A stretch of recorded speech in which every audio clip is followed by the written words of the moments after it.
Well, Thursdays mean it's time to put some time aside to talk to members of our medical community about things. Today we have Dr. Paul Kamitsuka, a doctor and an epidemiologist at Hanover Regional Medical Center, here to talk about some things that have been in the headlines lately. Ebola, chikungunya among the viruses. Let's get right to it. Ebola, everywhere you look, it's in the news. How worried should we be?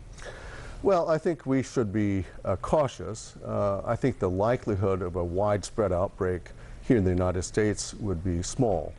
But I think the key point is anybody who becomes ill after traveling to West Africa or is exposed to someone who has become ill after traveling to West Africa should be sure to seek medical attention and to make sure that the healthcare providers know that exposure has occurred so that the proper things could be done.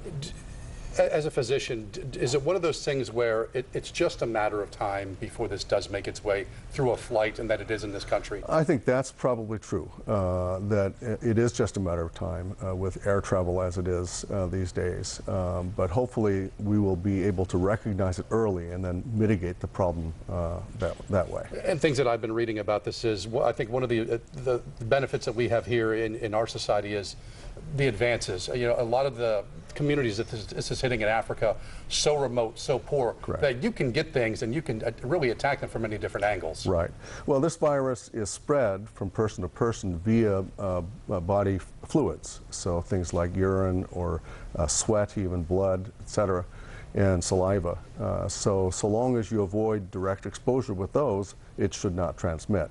Unfortunately, in remote areas, that doesn't occur. And another thing, you know, with mosquitoes and it being summer, chikungunya has one of those long titles Right. that has been in the news here. Right. What are we looking at with that? So chikungunya is actually originally an African virus, and the word chikungunya means to cause to contort, because it's a disease associated with fever and joint pains.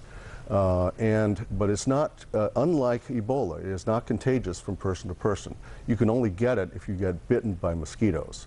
So the key point here is to use mosquito repellent to avoid mosquito bites.